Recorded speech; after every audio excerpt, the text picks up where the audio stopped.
Welcome to the ClassicalU podcast. I'm Jesse Hake. I'm the director at ClassicalU. ClassicalU is a subsidiary of Classical Academic Press, a curriculum and monograph publishing company. At ClassicalU, we provide training for teachers and parents interested in learning more about classical education, how to deliver this method in your classrooms, in your homes. I mostly spend time talking with presenters and live learning event guests, and we look forward to sharing more with you as you tune in. Thank you.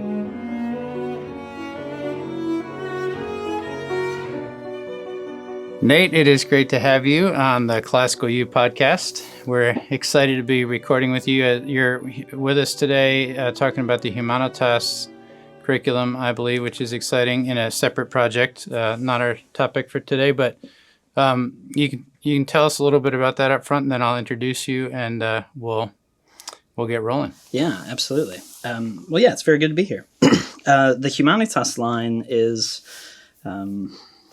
my big project, I guess. I'm the lead editor on the project. So it's a 4-year curriculum which aims to bring students into contact with primary texts. So the first year, 50 primary sources on Greece, 50 on Rome. Second year, we'll see 100 primary sources bring us through the Middle Ages. Then we've got a course on the American experiment. So that's really fun. That actually is what we were kind of talking about today. But it begins with some retellings of Native American myths. And it brings us through the colonial period, the Declaration, Constitution, through the Civil War, and all the way up to the centenary. So it ends with 2 sources, one by Susan B. Anthony talking about women's rights and the need for equality, and then the speech that Frederick Douglass gives. It's a statue commemorating emancipation. So there's a statue in D.C. that's unveiled in 1876, 100 years after the Declaration of Independence. And it's where Douglass reflects on Lincoln's legacy, the good and the not so good, right? So it's where he's very grateful for Lincoln, but he also says, it took him too long. And ultimately, in Douglass's estimation, the only reason Lincoln emancipated the slaves was because it seemed at that point in time necessary. He didn't set out to free the slaves. This is Douglass, right? He says his priority was the Union, and slavery was second to that. So he reflects on Lincoln's mixed legacy. But yeah, it's a really wonderful volume. The 4th one then is on the early modern period, and that'll be great. That'll bring us from, roughly the fall of Constantinople, so right before 1476, and that'll bring us all the way through into the 20th century. So it's a massive project, and it's very fun to work on. A lot of good work being done there. But yeah, that's what we were talking about in the studio here today. Well, I'm really glad we got you in town on that excuse, and that is exciting and rather gargantuan work. I wanted to chat with you for the ClassicalU audience about some of your own teaching history and Sure. And your own educational background, more in the storytelling vein. But we can get into a variety of topics. But let me briefly just give people a background and ask you a little bit more myself about your own story. You have, I think, 3 master's degrees and editing experience, and as well as teaching experience in the classroom.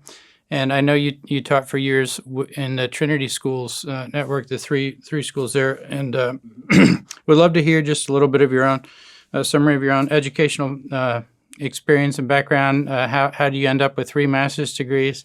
What are some of your own loves and interests? And then I'll have some questions specifically about your teaching experience and the Trinity Schools themselves. They're of interest, I would hope, to all classical educators as one, for a variety of reasons. They're a great organization, but they're one of the 3 kind of independently, different schools that independently started talking about a renewal, going back to a classical model of education, and on really kind of independent tracks, along with Care Paravel Latin School, and of course Logos in Idaho. You've got these three kind of within the same year, 80, 81 people starting organizations that have continued to grow and thrive and provide leadership. So. Sure. But tell us a little bit about your own educational background and some of the things you're excited about and have loved, because I know it's a long list. Oh, yeah. Well, sure, happy to. How far back should we go? Suppose might start even just in high school. Yeah. This always surprised my students.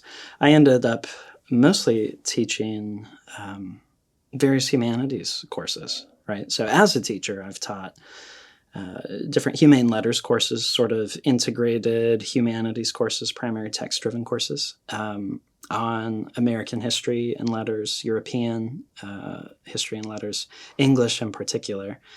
I've taught courses on art and aesthetics, so thinking about theological and philosophical aesthetics, teaching students how to sit and appreciate classical music, how to read a painting, right? How to sit in front of a painting and allow it to reveal itself to you. Introducing students to opera and drama, theories of tragedy, and teaching them how to perform aesthetic evaluations along the way, right? So here's what Aristotle says in the Poetics, in that course in particular. Students read quite a bit of Plato on beauty, and then we read Aristotle's Poetics, and most people would pivot then to something like Sophocles, read Oedipus Rex, which for whatever reason is held up as the preeminent sort of Attic tragedy. But there's some really interesting things in the Poetics. Aristotle says, which strikes you as odd the first time you read it, but he says, Euripides, even if he mismanages some things, is still the most tragic of the poets. So we actually read, it's more of a problem play. It's called Iphigenia among the Taurians. And the students were asked, is this even a tragedy, right? Here's a play where there are 3 or maybe 4, depending on if you count things in the explication, which happen outside the actual play itself, but are involved in the plot. Deus ex machinas, right? And Aristotle says that's the sign of a bad playwright, one that really doesn't know his way about plot, where plot is a singular unified action. It's a quote unquote tragedy where nobody dies. Right? The basic formula for tragedy is that we see someone from good fortune. There's a change of fortune, right? Comedy is where you have someone experience a positive change. Tragedy is where it's a negative change. And here's a play where there's no real suffering. Nobody dies. There is a reversal. So this is the difference between a simple tragedy and complex tragedy. But it's not a good type of reversal. And there's also a recognition, but it ranks as one of the lowest kinds of recognition that Aristotle evaluates in the Poetics, right? I realize I'm talking too much about this one class, but it was great fun to teach. And so students then had to wrestle with, okay, so in what sense then is this even a tragedy, according to Aristotelian lines? And some would argue, it's really not. It's more of a tragicomedy, or it's doing something different. It's expanding the genre, but it seems to have deviated enough that I don't want to say it really is tragic. And other students said, not only is it a tragedy, it's an excellent one, right? Mm-hmm. So they learned how to perform aesthetic critiques. So we read Book 4 of Virgil, right? And they performed a reading of that in light of Plato, in light of Aristotle, in light of Longinus on the Sublime, right? So what are different ways, different aesthetic modes in which I can approach the text and evaluate its merits and its faults? So those are the kinds of texts and courses that I've been teaching. And of course, let's dwell on that course for 1 minute. Sure. Since you brought, just give us the what year and is this a year-long course? It was, yes. Mm-hmm. This was at a school just outside D.C. And I was hired to I guess the directive was to try to get more students involved in the arts. And this was a newly required course, and so it wasn't an elective. Every sophomore had to take it. Okay. Yep. And I was very unpopular when I arrived because everybody's favorite teacher was supposed to have that job. And I was interviewing for an English job, and they, mentioned what I was doing at Yale coming out of grad school. And they said, would you maybe want to teach a course on aesthetics? I said, what? Wow. Yes. Yeah. So ended up taking the job from that guy. We're good friends now, so it's all okay. And the students have forgiven you since, I Oh, suppose. yes, most of them very, very quickly. They fell in love with the course. I mean, it's hard not to when you're doing things like that. How many years did you teach it? Let me see. I taught that for 3 years. Okay. And DC, we weren't in DC proper. We were in Nova, Northern Virginia. And that's just a hard place. That's a hard place to live, especially on a teacher's salary. So we just, it wasn't sustainable to stay there for long. Had some really tremendous students though. And I've got former students from there that are all over right now. One of them is finishing up at Yale. I've got 2 students that are at Notre Dame. One's finishing his master's and one is finishing undergrad, and a handful of students from there at UVA. And, those are just the 5 or 6 that come immediately to mind. So the other ones will be disappointed I didn't mention where they are. But yeah, that was a lot of fun. And yeah. I'd like to circle back to that specific class a little bit, because that does sound fascinating. And it's clearly right at the top of your loves and as far as recent teaching experience. But let's jump back to you mentioned Yale and right. And you have, I know you have been through the MAT program, Eastern University Master of Arts in Teaching, and I'd love to hear just. You were, I think, threatening to go back to your own high school, starting with your journey. But give us a little bit of a sense of the loves that have captured your attention in your own education. Sure. What's directed that? Sure. And indeed, I probably do need to go back to my own school in some way. I didn't realize it at the time, but that's when I first encountered classical education. Yeah. And that was as a rival, right? So I went to a small Christian school in Andover, Minnesota, called Meadow Creek Christian School, and a great school. I had a wonderful time there, and really thoughtful teachers, and they pointed me in the right directions in many ways. And we had this rival Christian school from Bloomington, just south of Minneapolis, and big rivals for soccer, big rivals for basketball. Every homecoming, it seemed, was always basketball. It was a small Christian school. We didn't have football. And I don't know. I remember a handful of games that we won and a handful that we lost. And it was devastating because it was homecoming, and you think things like that matter. But, I played soccer. I've played since I was 4, and I've coached a good, 10 to 15 seasons or so after I started teaching. And I didn't realize it, but that was in fact Trinity, River Ridge, the classical school that I'd come back to later and end up teaching at. So my first experience of classical education was on the soccer pitch, and it was beating the classical school, I'm proud to say. But yeah, it's a great question. What sets you on your path, and how do you come to discover your loves?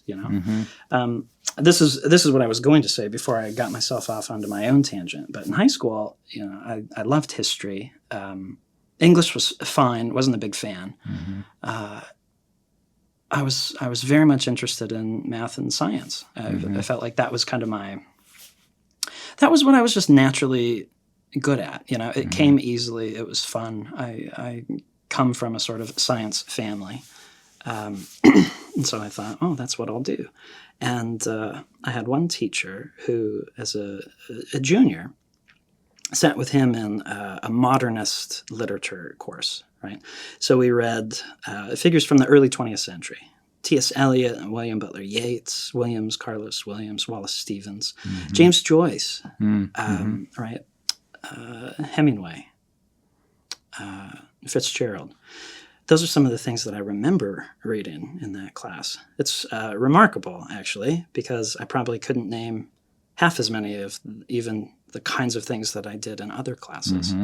But that was an important class for me. It made me realize that, well, it made me realize that poetry and literature was different than I thought it was. Yeah. I didn't know what it was. Yeah. I discounted it. And wow, I was not good at it. It was hard. And anyone who's read T.S. Eliot, right, if you've stumbled through the wasteland, you know very quickly that, yes, it is hard. It's disorienting. These fragments I have shored against my ruin. But that was important. That kind of set me off, and I didn't realize until maybe years later, a decade later or so. So I ended up at a small Christian university in the middle of nowhere, Indiana, literally in the middle of 3 cornfields, called Taylor University. And had some great mentors there, double majored in history and English. And I worked very hard at English. And I was privileged to spend sophomore year. I was over, I did a semester abroad. So I was over in England at Oxford. I was a visiting student through Wycliffe Hall and had tutorials through Regent's Park and Balliol College. And that's where I started doing classical literature. I did a sort of module on the modernists. So I ended up writing about some of the things that I'd read years before in high school for the first time. Yep. And romantic poetry. And that's the immediate answer to your question, right? It was the Romantics. We called him the Bard, Dr. Barry Webb, because he had so much poetry committed to memory. It was just, you couldn't believe it. My parents came to visit, and he took us to a local pub where he was friends with the public house owner. My dad, kind of asked them at one point. He said, "So how, you mentioned Shakespeare a few times. Do you memorize any?" He said, "Oh yes, several lengthy passages committed to memory." And my dad pressed him. He said, "Well, what?" Right, good British fashion, several passages, rather lengthy. And my dad goes, "What does that mean?" And he said, "Well, I suppose several dozen passages of several hundred lines or more." And that was just Shakespeare. So I read with Dr. Webb for 8 weeks through the big Romantics, Blake and Wordsworth and Shelley, Keats, of course, Byron. We read Charles Lamb, who's not a poet, but really wonderful essayist, and Coleridge. And it was Keats in particular. I still remember it was a rainy Tuesday afternoon in April.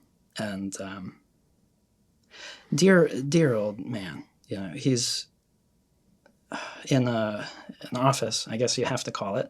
It was more of a closet. And you couldn't see the walls. You'd swear that the roof was held up by books. They were just stacked every which way. And there was just enough room for his chair, and you had to move the chair for the student out of the way to open the door, right? But then there was ample room. So, he'd put a kettle on and we'd have tea and get lost in poetry. And it was Keats more than anything. I mean, if you've not read the Romantics, you absolutely must. Wordsworth is fantastic. Lyrical ballads in general, but wow, Tintern Abbey, right? It's where he says things like, he reflects on what he calls the best part of a good man's life, his little, nameless, unremembered acts of kindness and of love. Near the end of the poem, he encourages you. The poem sort of teases out the difference between the experience of nature and the tempered recollection of nature, right? And the comfort that can afford you in later times, in times of trouble. And he reflects on when thy mind shall be a mansion, a dwelling place for all beautiful forms, right? And that's just, That's just one part of Wordsworth. He's really wonderful.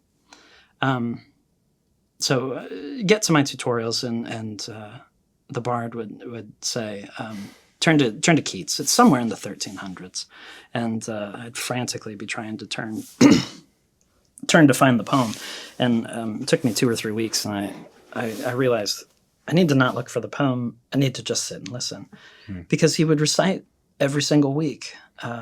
He'd recite the poem from memory. And he embodied in a really powerful way that poetry wasn't just something on a page, right? It wasn't something merely to be studied. You can and should study it, of course. But he embodied the fact that poetry can be a way of life. Poetry has this wonderful ability to enhance your life, to expand your consciousness, make you aware of things that have been all around you, but for whatever reason, you haven't paid enough attention to know or realize.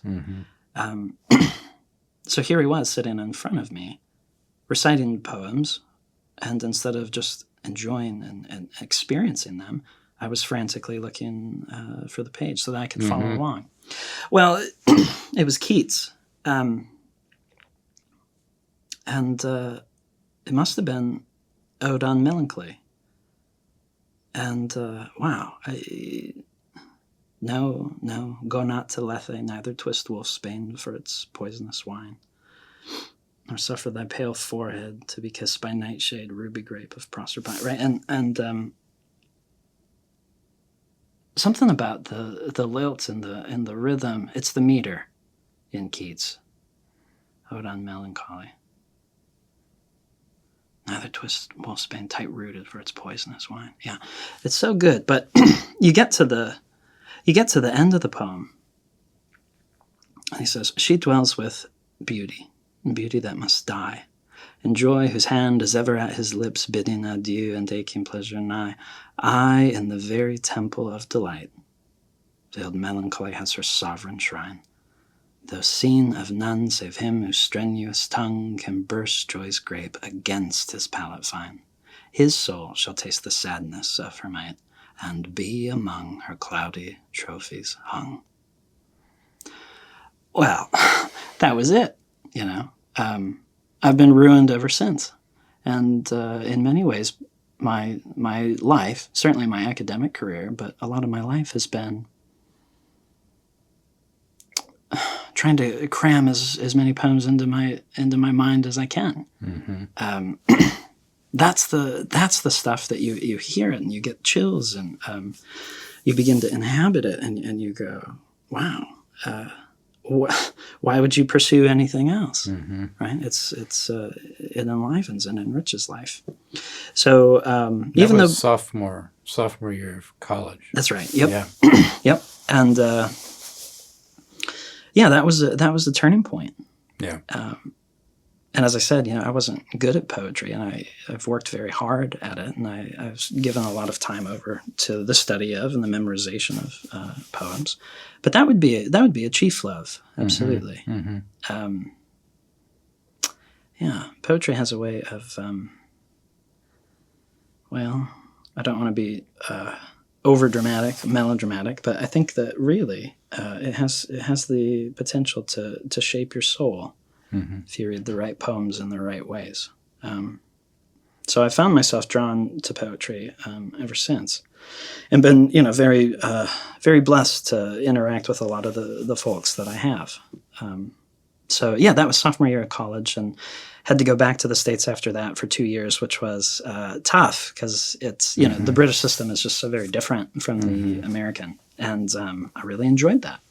So I graduated and went over to Ireland to try to get more of the British system. So I read for an MPhil, Masters of Philosophy, in Anglo-Irish literature at Trinity College, Dublin. So that's in the heart of Dublin. Trinity, founded in 1592, Queen Elizabeth, to educate the Brits, the ruling class, who had the misfortune I think Jonathan Swift said, the misfortune of being born in the barn, right? Being born in Ireland.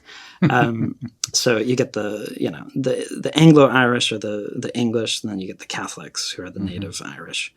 So I was there, and really wonderful experience there. Had some great classmates and wonderful academic mentors. And I read, once again, James Joyce. That's another love.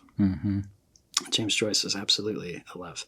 But read through, a wealth of Irish literature, and you don't realize how much good stuff comes from such a small place until you begin, naming. But you have Joyce, and you have Yeats, and you have Samuel Beckett, you have George Bernard Shaw, right? Really important texts and figures. Oliver Goldsmith, Castle Rackrent, all of these things.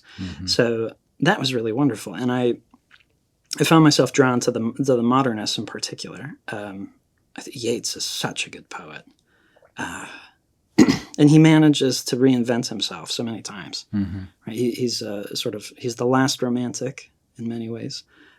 He's a Victorian, and he's also a modernist, and just stunningly, devastatingly beautiful poetry, but also difficult, fragmented, good modernist verse. The Circus Animals Desertion, sort of the last poem in his last collection, beautiful. He's lost his muse, and he ends with, I must lay down where all the ladders start, in the foul rag and bone shop of the heart, and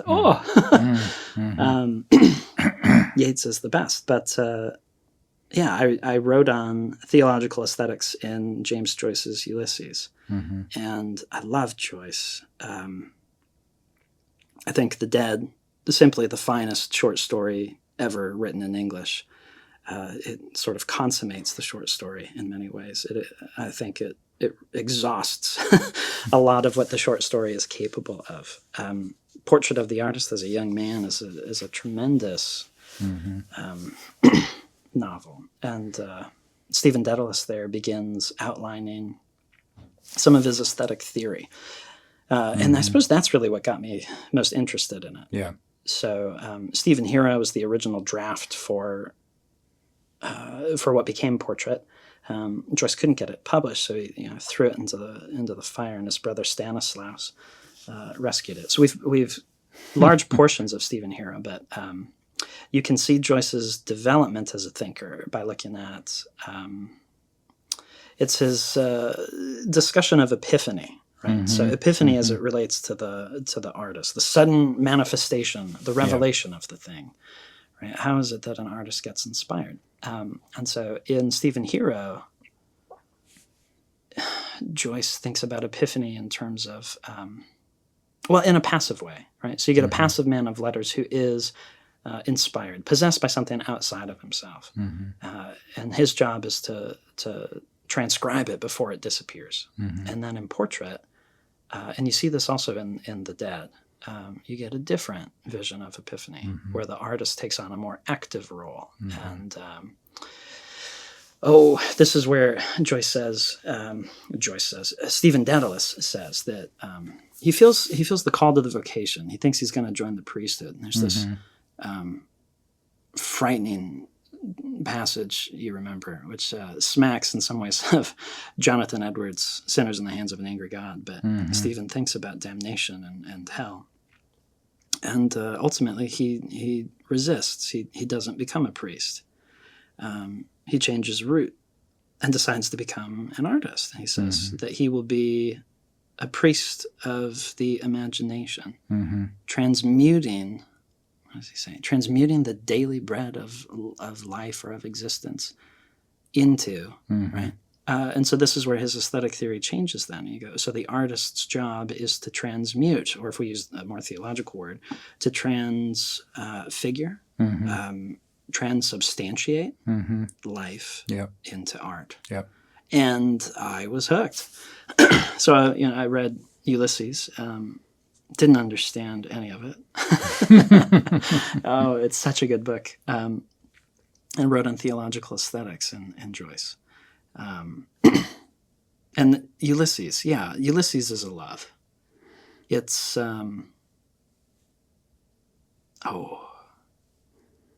it's as good as Dante. It might even be better than Dante. You know, now you're picking fights. I know. It's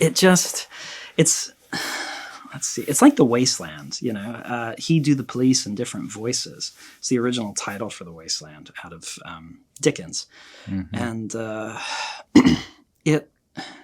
Wasteland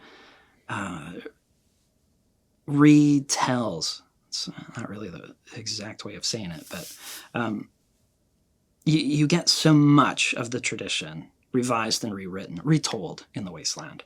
And that's what happens in Ulysses, right? So you read Ulysses, come up, kinch, ye fearful Jesuit, stately plump buck mulligan. That's the opening line. But it's a sort of mock mass that they're having, right? They're shaving and they're shaving cream, and calls him a fearful Jesuit. That's great. But what happens in Ulysses? Well, it takes place on June 16th, 1904. And scholars have realized when they have questions about Ulysses,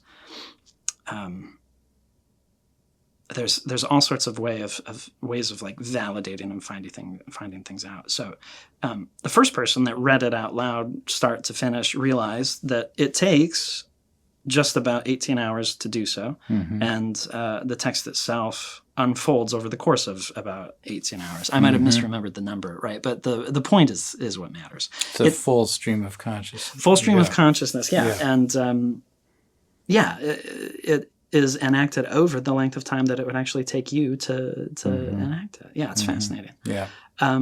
So that's the premise, right? That's the backdrop. You follow Stephen Dedalus in his wanderings through Dublin, and he meets Bloom and some of these other players that are so important in literary lore. But while that's happening, we see that Homer is being rewritten. So Stephen Dedalus, I mean, his name, right, invokes Ovid. But he's also a sort of new Telemachus, and Bloom a sort of new Odysseus. So Eliot published a neat little essay on The Wasteland, and he talks about the mythic mode, right? The way that, yes, it seems to be just modern life, but it's retelling some of this older literature. Well, what does Ulysses retell? The Odyssey, Dante, the whole of Shakespeare. I haven't had the time to even attempt to do this, but in the Shakespeare episode, Stephen propounds a theory about Shakespeare and his relation to Hamlet, remembering Shakespeare actually has a son called Hamnet, which for all intents and purposes is the same name as Hamlet, right? But he propounds a theory about Shakespeare's relationship to Hamlet. It's just fascinating. But and my that's a hunch son is, Shakespeare loses. Pardon? Is that right? Am I remembering correctly? Is that a son who Shakespeare loses? Yes. Yeah. Yeah, absolutely. Yeah. Anyway, sorry, interrupt. Oh, no, not at all. Well, Hamlet is retold, right? So in many ways, Stephen Dedalus is a sort of Hamlet, right? And he wanders about, and not much happens in Hamlet, right? Why Hamlet's delay is the big question that critics have asked. It seems like it could be a pretty quick revenge tragedy, and instead it's this massive delay, and all the reasons he doesn't pursue vengeance or revenge, or is it justice, right? So Ulysses is retelling that as well. Well, Dedalus says non serviam, I will not serve. So you get Paradise Lost being retold. In many ways, the whole of Western literature is retold. There's actually one episode of Ulysses where you see the entire development of English prose, right? So it begins in a sort of medieval Latin and moves through Old and Middle English and right up through Joyce's own day. And you go, oh my goodness, right? So every episode of Ulysses is retelling something different, has its own aesthetic, technique for that episode has parallels with different plays from Shakespeare. It's just right. If you if you ended up with just Ulysses, you would have in Ulysses Homer and Dante and Milton and Shakespeare and more. It preserves these things. It enlivens them. They are a real presence in the text in a profound way. So that's what I wrote on at Trinity, and it was wonderful. It was great fun. So that's when I started teaching. I came back to the States, and my now wife, then girlfriend, fiance, was a grad student. She's a painter. She was at the Minneapolis College of Art and Design, which was great for me because that was close to home. So I went back home and got a job at my old rival school. And that's where I was really baptism by fire, as it were, into the classical education world. Yeah. So How long were you there? It was a short stay. I was there for 2 years. Okay. Did you coach the team you had once beat? I did not. Okay. No. So your soccer coaching was at a later school.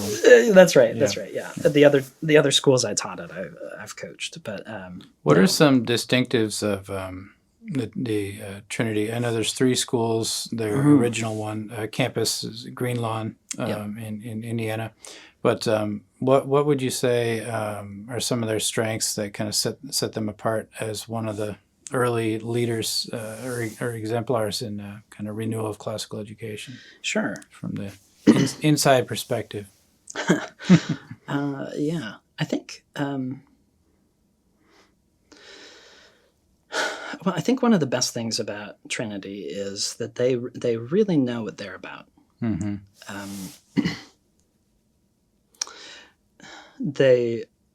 Everybody rows in the same direction, right? Every other school I've been at, whether I were actually working there, teaching there, or even places I interviewed and ended up not wanting to teach at, places that I've done, consulting and teacher training and things. There isn't a clearly articulated philosophy of education. Nor is there a sort of commitment to pedagogy. And I think this is one of the things that makes Trinity really special. They have those. So you end up with people that are, in fact, rowing in the same direction. You don't have people, and it can get really petty at schools, as you can imagine, right? You don't have chemistry professors saying, "Why would you waste your time with poetry?"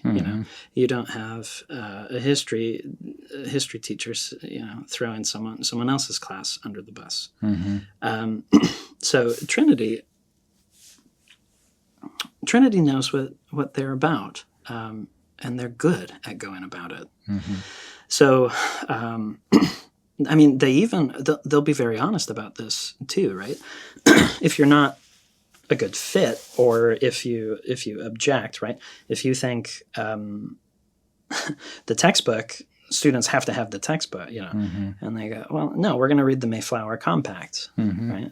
We're going to read the Stamp Act and the Sugar Act, and right, we're going to spend a month reading through the Federalist Papers, and you go, yeah, but I want to do something. They go, well, that's really not what we do here.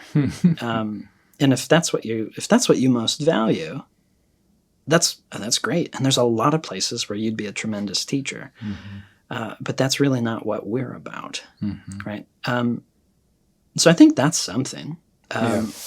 Wow, culture. Yeah, I think they do a great job in many ways with school culture. They get it right in many ways. There are no, I'm assuming this is still true. It would be a shame if it weren't. There are no academic departments, right? So in other schools I've taught, you're in the English department or the history department, and nary the two shall meet, right? And you end up with these, what do you end up with when you have departments? Unnecessary administrators. You have more potential for squabbles, right? You have teachers who themselves end up teaching the same course year after year after year, and so they've lost potentially, right? They've lost a sense of wonder. They've lost the desire to learn new things. I've seen a lot of teachers fall prey to the old lie that they couldn't teach something that they don't know. Not so at Trinity. So, I taught 7th and 8th grade literature and composition. I taught 9th and 10th grade human letters, American and European with a British emphasis, respectively.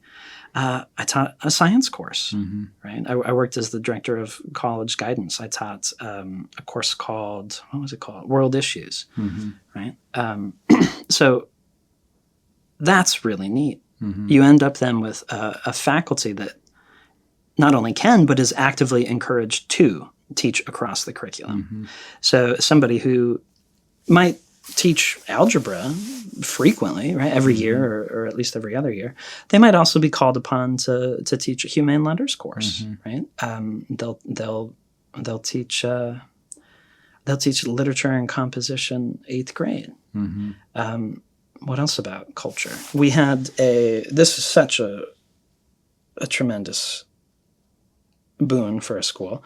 There's a communal office. I was going to ask because the campus at Greenlawn, where I spent a few days on a project and visiting, had that, and it was beautiful. It was like 30, I think. That's probably a little high, but this whole huge room dedicated, and all the teacher desks in little pods of 3, but completely open, no cubicle walls or anything. So all sorts of benefits to this, right? Our desks were put into little groups or clusters of maybe 6, right? So 4 desks facing each other, and then 2 on the ends. And administrators would be very intentional about picking and choosing who was at which little pod, right? So somebody who's teaching chemistry, somebody who's teaching human letters, somebody who teaches calculus, right? And we're all there together. And if you've ever been at a school where there are departments, often these are the kinds of people that not only don't, but can't have things to talk about with each other. Well, it was so, I didn't realize how special this was because it was the first place I had taught, and I only had my own high school to compare it to, right? But I still remember in my first week sitting there and I'm reading Beowulf, and I have to start teaching Beowulf in 8th grade. And the French teacher said, "Oh, I love Beowulf." And I was like, "What?" When did you? And then the woman sitting across from me who was teaching chemistry, she leaned back. She didn't say anything, right? But she leaned back and she listened. And I said, "Yeah, I'm trying to figure out what's going on with this, that." And all of a sudden, she jumped in and said, "Well, I wondered about that too. I haven't taught it for 4 years, but right." And so you realize what you have at a place like Trinity is you have an actual academic culture. Right? So they call themselves a community of learners, and they don't. I mean, sure, people who quote unquote specialize in something get hired, but they don't hire specialists, right? They hire people to teach across the curriculum. And the office is set up in such a way to encourage and foster conversation. Right? Well, that's a real pain when you have grading to do because there are always fascinating conversations happening. But of course, what kind of problem as a classical school do you want to have? Do you want to have a problem where teachers are so in love with learning and the life of the mind that they sometimes struggle to find time to grade papers? Or do you want to have a school where people close their doors and never interact with each other and where their classroom becomes their classroom, right? So, that's the other benefit. The classroom's that it's not yours. You show up for second period to teach there, but your desk isn't there. Your bad art or your banner from whatever football team you happen to care about is hanging on the wall. So they're very intentional in cultivating an academic space, right? It's not yours, it's not the students, it's shared. And these conversations spill out of the faculty office and they spill into the classroom.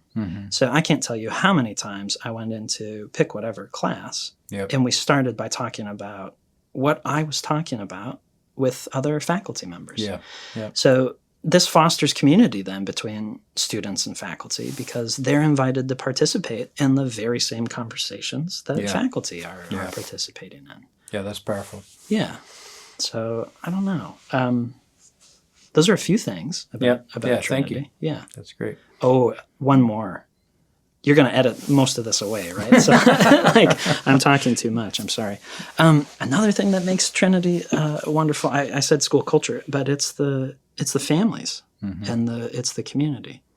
So a little bit biased coming from Minnesota, but you get some really intelligent folks out that way, right? Very well educated. And they've chosen to send their kids there because, right, they don't value grade consciousness. Trinity keeps grades, but grades will never show up on a student assessment. There aren't online grade books. There's no, right? When you meet at the end of semester, you meet with all of the faculty, with the parents to talk about the student's performance. And it's wonderful. It's like maybe it's a half an hour, maybe not. Maybe it's 15 minutes. I can't recall.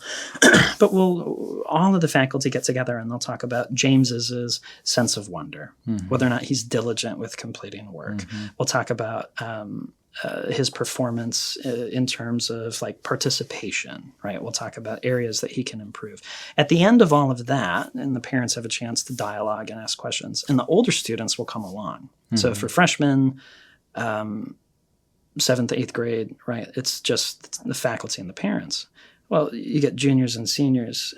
They will come and sit and listen to their teachers talk. And you have to own up to what you, right? Yeah, I haven't turned things in, or I have slept in class. I have, really powerful. It equips and enables the student to take ownership of their own education, their own learning. Well, at the end of all of that, we slide, an actual report card over that's got marks on it and say, here's, James's marks for the term. And we would recommend that you not share them with him. But of course, that's your prerogative as parents.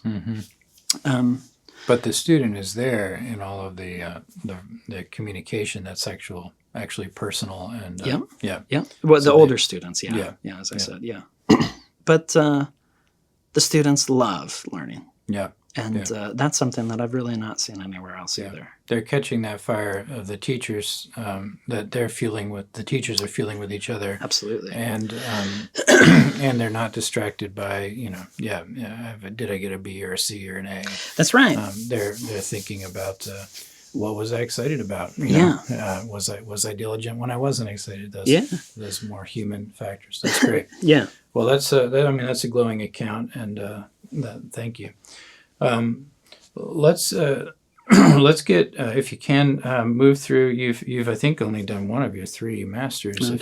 Just quickly finish your own story, and I'd love to circle back to maybe just we could close even with a description of the class that you kind of started with. Unpack that for teachers, or maybe a highlight or two.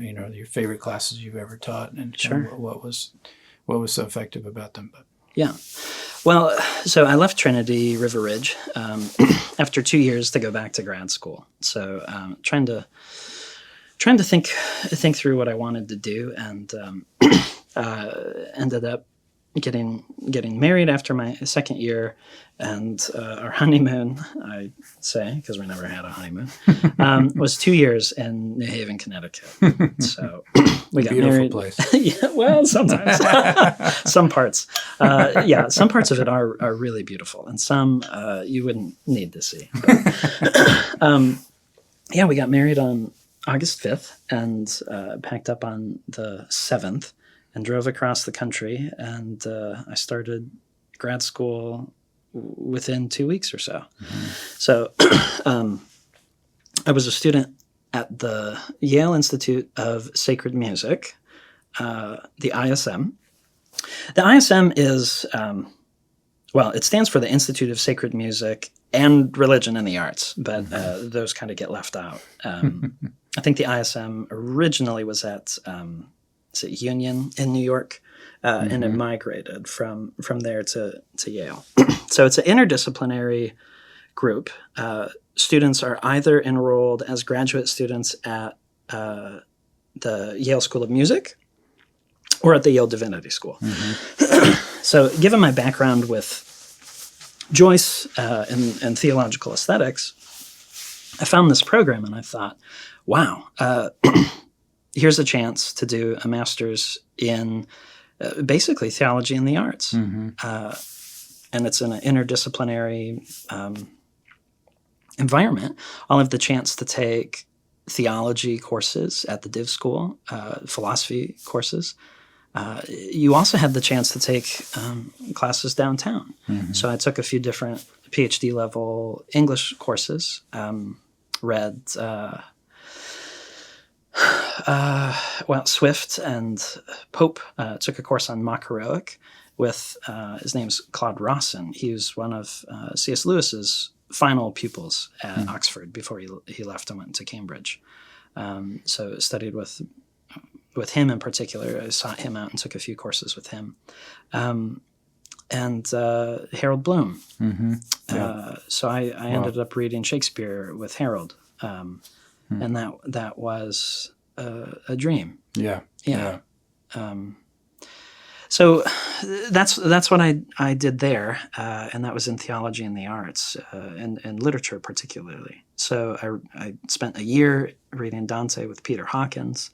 I read Shakespeare with Harold, and that was Hamlet, Macbeth, The Tempest. We were looking at some of these big figures, right?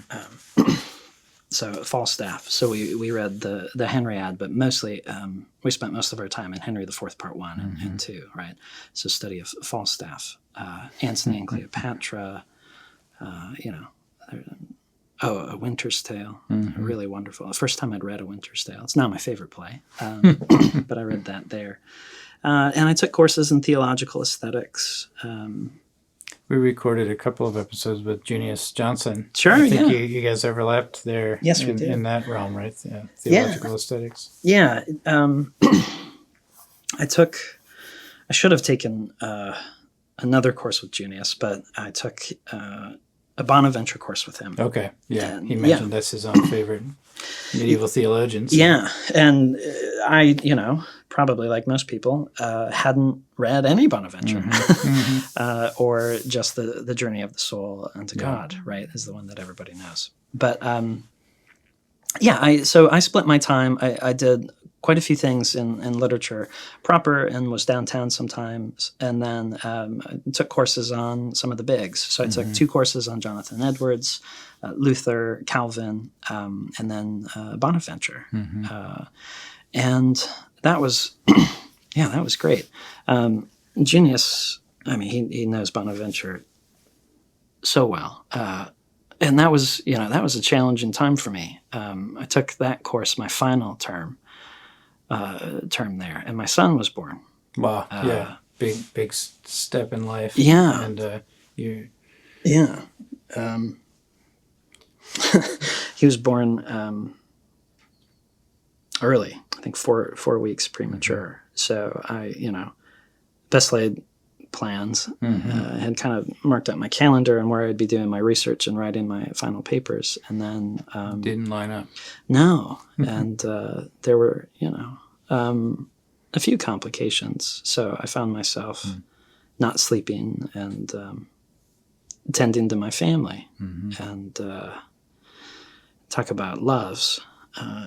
Joyce and Eliot and Keats and Yeats, but family, and they have a way of putting things into perspective and of really teaching you in a profound way what love is. Family can help you order your loves. So I found myself, since you mentioned genius in particular, I had to go to him and ask for an extension, and I hadn't slept in 2 weeks, and I was feeding my son by syringe every 90 minutes over the night so that my wife would be able to get some sleep, and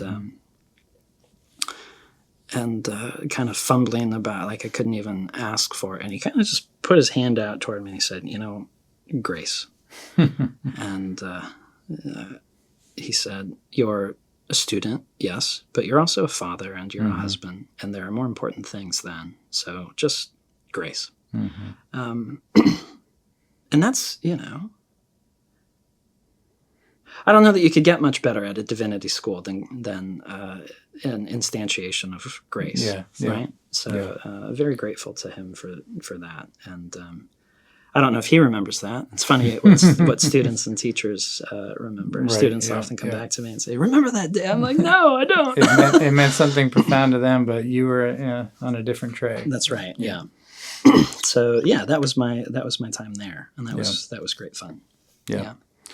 So how did you end up in the MAT program, and that's your third master's? Well, so after Yale, I thought I need to get a job and some health insurance. So went back to teaching. That wasn't really the plan as far as plans go. Thought I'd end up doing a PhD somewhere, but went back to teaching, and that's when we were in DC.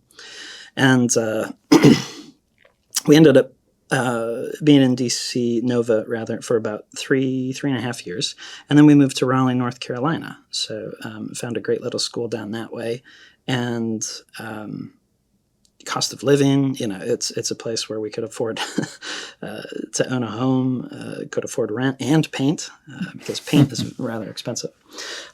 And I ended up at this little school that claims to be in the Episcopal tradition. Not really sure what that means, because they're not. But there was I came in with a new headmaster called Jonathan Yonan, and he had just come from Eastern. He was the dean of the Templeton Honors College at Eastern University, and he loved that I had a background in classical education, and was hoping that the school there would become classical. Didn't quite happen. It's a shame, but there's a lot of people out there that are just afraid of classical education. They don't know what it is. They don't necessarily like that their students grub after grades. They don't like the AP, but that, like, what else is there? Yeah. Right? Yeah. How else is my kid going to get into UNC if he doesn't take as many AP classes as possible? Yeah. So for a while, we tried very much to sort of transform the school and make it into a classical school, but it just wasn't in the cards. And that's fine. There's different approaches, I suppose. But he pulled me aside and said, okay, so the way that you teach and your background in classical ed, we want more people like you here, right? And I'm trying to figure out different ways to do things. Would you be interested in going to check out this program? He pitched it to me as, would you vet this program? And I ended up doing the program. So a thorough vetting. That's right. Yeah. But I suppose on the one hand, the hope was that I'd meet people that I'd be able to inspire and recruit down to our school. Also, I'd be able to bring sort of reports back to the school community and promote the program and encourage young teachers to go and do it.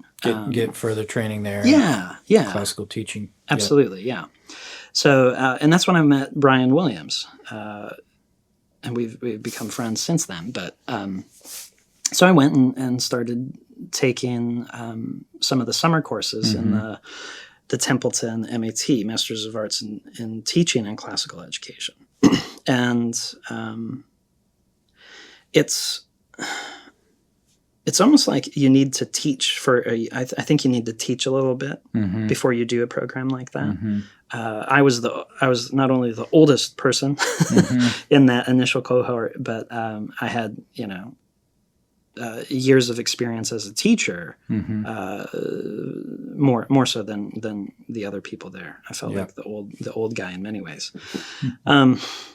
And I think if you get a couple years of teaching under your belt and you kind of, have a taste for the classroom, then when you go and you begin thinking about, okay, so let's talk about pedagogy, right? Yeah. It's one thing to talk about how to run a seminar if you haven't had to run them for, years on end. Yeah. I think the MAT is in many ways, it provided out of the three different degrees that I do have, it was sort of the most coherent program, right? So the curriculum is very thoughtfully laid out. There's courses on the transcendentals. So you'll take a course on the true, one on the good, one on the beautiful, and approach the history of and the philosophy of, right? So the course on beauty, begins with reading Plato, the Hippias Major and the Symposium, and thinking about the Ion and poetic inspiration. We did read the Poetics and some tragedy. It brought us through Aquinas, brought us up to Jacques Maritain, who in Art and Scholasticism outlines, what I think is some of the best aesthetic thought of the 20th century. But so you get those kind of courses. You also get history and philosophy of education. So ancient and medieval education, and this will bring you through the classical tradition. So a lot of people that go to liberal arts colleges, or even that do great books, they'll end up reading Plato and Aristotle, but they don't necessarily read Plato on teaching, right? They don't read Aristotle on like what actually happens in the soul when you learn something, right?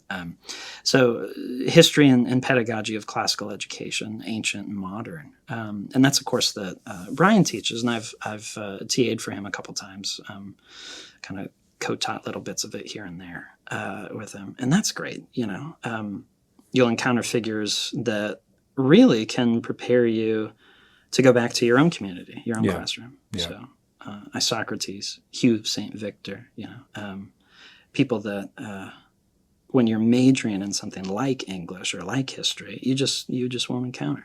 Yeah. So yeah, that was a really good program. I'd encourage anyone who's taught for a few years and is looking to get a master's in education to think about those kinds of programs. There's, Eastern's was the first. There's a couple of them now that are coming out in different places, but it's so very different than your typical MED. Much better and more substantial in many ways. But to actually equip you with the philosophy and the pedagogy to, teach your students, but also to teach your parents, right? To inform parents on what you're doing and why. And to meet people that are like-minded. An immense value there. Well, thank you for letting me drag you through, the journey of your own past. It's gracious of you. Let's if you don't mind, kind of come full circle. When I first asked the question, instead of answering it, you jumped right into your favorite class ever, which is a true love being exposed there. I would imagine. So if we could kind of wrap up with what are your favorite one or two classes, and what stood out as things that you might say to any teachers who are still listening to the two of us, that was that you would pass along as things that were wonderful to do with students. That course, Art and Aesthetics, ultimately it turned out to be a course that looked at what I'll call the transformation of a tragedy into comedy, right? So this was at a Christian school, so I could do certain things with theology and Christian thinkers that you might not be able to do depending on the school environment you find yourself in. Yeah.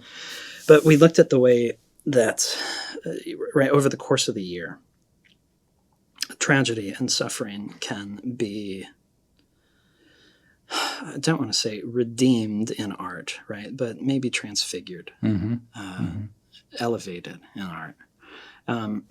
Dante, of course, gives us a profound image of this, right? It's the comedy, right? La commedia. And we see the tragedy in the first canticle, hell. But that's not the whole story. And for people that have the misfortune of only reading the Inferno, they really don't get Dante. Dante is not the poet of hell. Yeah. I think Milton is much better there in many ways than Dante.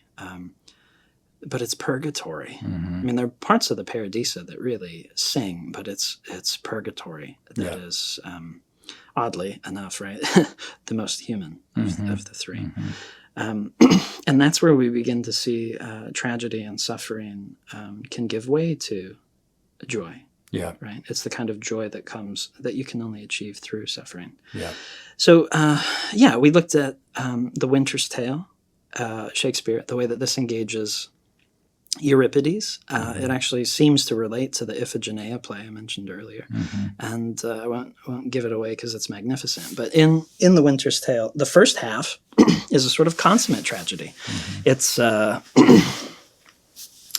almost as though so Leontes encourages his friend to stay and asks his wife, get him to stay. Like, we don't want him to leave. He's been here. Like, it's good to see him. Well, she does so. And then he looks at her and thinks, too hot, like, you've done too well in persuading it. Surely something's going on. And it's like he emerges from his office having read the rest of Shakespeare. He comes out and mistakes his own actual life for the play that is Othello. Right. So there's some really interesting. So I would say meta theatrical, meta Shakespearean. Right. The plays interact with each other in really curious ways that scholars don't seem to care as much about as scholarship has changed recently. But it seems like he's engaging these other plays very intentionally. Well, everything goes terribly wrong, and everybody dies, and there's a massive storm. Exit pursued by a bear, and and then Old Man Time appears on stage, and in couplets, right? So you get it must be 8 couplets, so 16 lines, unless it's 16 couplets. I can't remember. Comes and talks about 16 years passing, and now Perdita, the child that was lost, right? Now she's, 60, she's come of age. And the second half of the play is a consummate comedy. And the denouement then is where the two meet and intersect. And it's very mysterious. It seems like you have to decide. If you were to produce the play, it would almost never work. Because you have to make decisions that when you read drama, you don't have to, right? But if you're going to stage it, you have to say, okay, so is someone, I don't want to give it away, right? But like, there's 2 possible ways to read the ending, and there's this ambiguity. But if you stage it, you get rid of that ambiguity, right? And you say, it has to be this one or it has to be that one, right? Well, if you read carefully, I think that neither interpretation is ultimately valid. It is mysterious. There are things in the play that suggest it can't be option 1, and that say it can't be option 2. So you're left with this, like, what do we do? And so it's been called a problem play, a romance. I fancy it's a sort of tragicomedy. But the way that these things interact with each other. So we get to the 20th century, and we look at 3 different Christian thinkers. Tolkien, Lewis, and the smartest of the Inklings, Owen Barfield, right? Yeah. And that's what Lewis and Tolkien said. Also the last of them. Yeah, that's right. That's right. So for Tolkien, we read On Fairy Stories, and this is where he talks about, a number of things. But he says, ultimately, fairy tales aren't for children, right? They're for adults.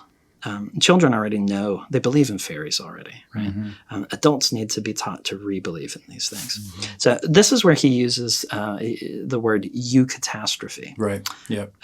Right, coming out of Aristotle's Greek, catastrophe, right? It's a downward turn, Mm-hmm. right? That's the moment in the tragedy where things look like they're going well, and then there's that turn, and it's a decline. Unexpected, sudden decline. That's right, yeah. So the eucatastrophe, right, the good catastrophe. And you go, how could there be a good catastrophe? Mm-hmm. And, it's an essay that's well worth reading, but Tolkien says, well, the incarnation is the eucatastrophe in human history. Yeah. And it's the crucifixion and resurrection, which is the eucatastrophe of the life of Christ. Mm-hmm. And you go, okay. So that moment, that downward turn where God himself is crucified and spat upon, and right when everything is at its bleakest, mm-hmm. It's the worst moment you could possibly conceive of. You couldn't think of a more devastating sort of tragic mm-hmm. moment.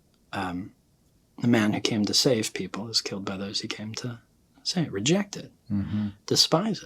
Well, it turns out that is the source of all of our hope, mm-hmm. of all of our redemption, right? Mm-hmm. So that's eucatastrophe. And that's one way that tragedy can be transformed into comedy. We don't know how, and it's often dangerous to try to articulate how, right? Mm-hmm. I think what we do know is that in our suffering, we're somehow mysteriously brought into communion with Christ. Mm-hmm. We participate in his suffering somehow. Mm-hmm.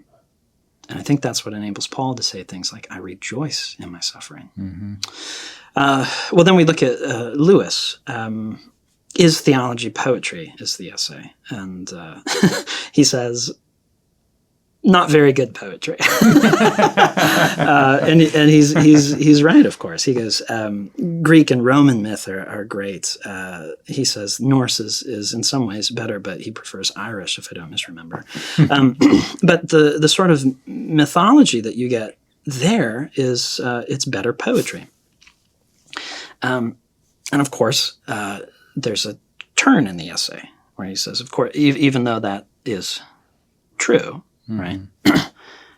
There still is value to theology as poetry. Mm-hmm. And he points to the incarnation. Mm-hmm. He says, right, Tolkien says the incarnation is the eucatastrophe in human history. Lewis says the incarnation is when myth becomes fact. Yeah. Right? Yeah. So, yeah, the word put into flesh or coming down into the flesh, right? Lewis says, well, no. It's when myth becomes fact, when myth enters into history. Mm-hmm. And you read through the essay and you begin wrestling with this idea and you go, okay, there's something about Hercules, mm-hmm. which let me phrase it this way. There's something that Hercules hints at, which is consummated in the actual life and and body and blood of Christ. Yeah. Right. Yeah. So there's another profound way to think about the incarnation. Yeah. Right. And then you get to Barfield, and he'll blow your mind. That essay was philology and the incarnation. Mm-hmm. So, real quickly, Barfield's essay looks at the way that language changes over time, mm-hmm. right? So we use language to describe purely natural things to begin describing internal emotional states, mm-hmm. right? So you think of, she's enchanting, and he says that somebody ceases to be enchanting in the adverbial sense, mm-hmm. right? Adjectival sense, sorry. When you recognize that they're enchanting you in a verbal sense, you go, oh, that's interesting. Okay. When somebody is literally casting a spell on you, right, that's problematic. But so he notes and he appeals to philosophers on every side of the spectrum to support this thesis, right? He says, nobody disagrees. This is the general movement in language. But we get this explanation of the inner in terms of the outer. Mm-hmm. So he says, even words that seem to have no material relevance If you go back far enough in the etymology, it turns out they did, right? So even you think of things like, oh, that was left-handed, and you go, what's the well, in Italian, alla sinistra, which is where we get our word sinister from, is right to the left. And you go, oh, that's fascinating. Well, so he notices, as a philologist, this change that occurs in language, where things stopped moving outward and started moving inward.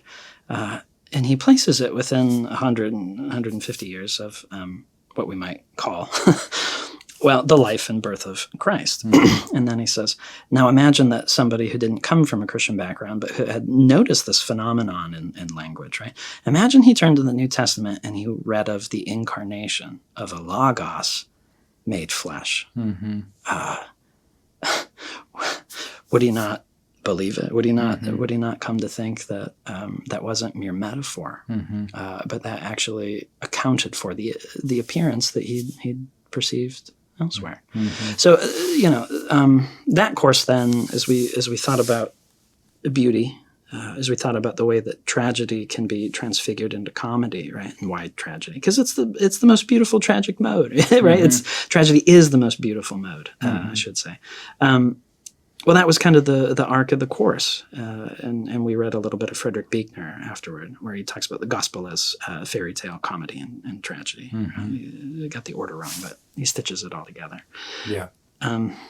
So that was that course. So that was a required 10th grade. Required 10th grade course. It sounds heavy and intense, certainly delightful.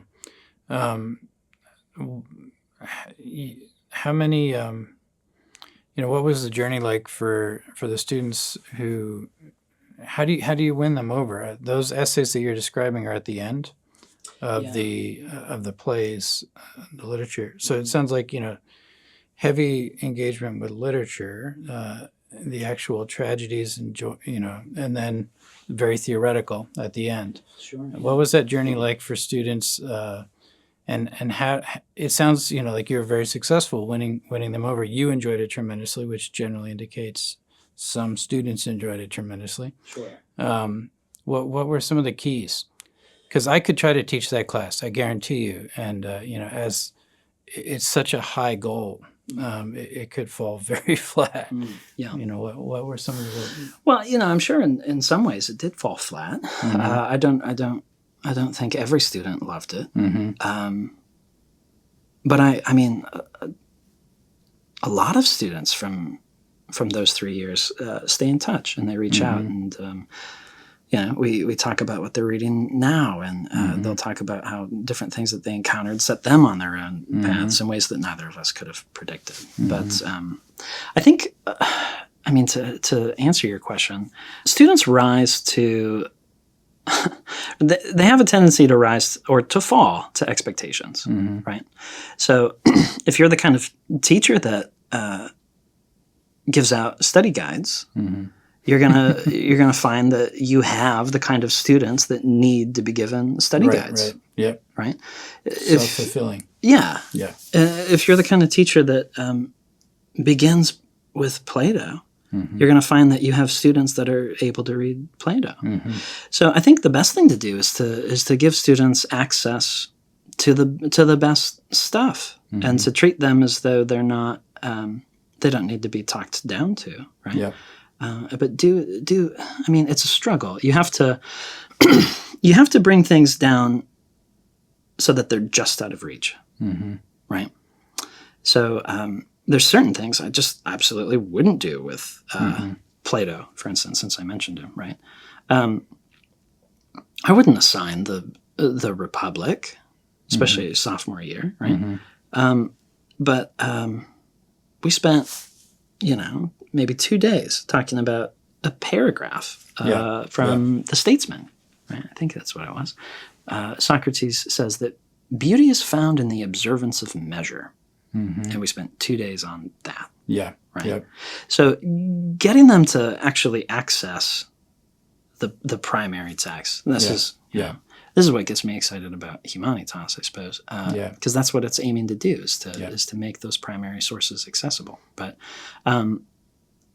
to speak of these things not as though they're artifacts, but as though they're living documents, because that's really what they are at the end of the day. You've used words like inhabiting, and yeah.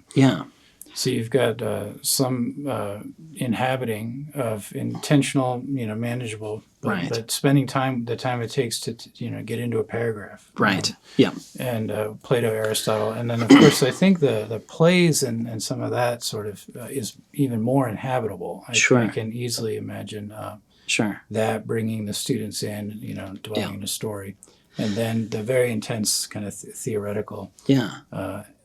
But incredibly beautifully aligned, and clearly intentional essays that you described from the Inklings at the end. Quite a journey. Yeah.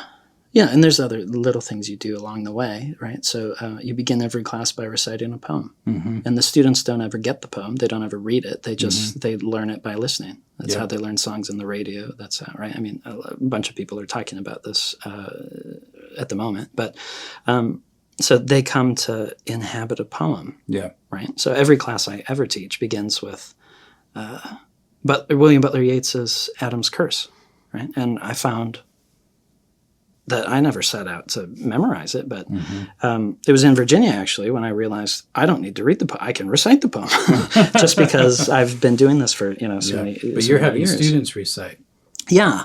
So I'll recite and they'll recite with me, right? And they come to learn the poem over for sometimes, if it's a short poem, a week. Sometimes it's 3 weeks. You give them a beautiful image, right? Yeah. So every Monday you give them a beautiful painting. And it can be related to topically, right? So if you're doing something with a tragedy, that it's a depiction of some of the characters and you teach them how to sit in front of it, how to read it. Yeah. So that takes half an hour. Yeah. And it's painful at first, but then they come to enjoy it and they come to see things for themselves. And you don't have to do much at that point. You just have to create the space in which, right? You do the same thing with music. Yeah. So this course would have incorporated all absolutely. Of that. Yeah. Yep. Well, that's beautiful. Thank you so much for your time.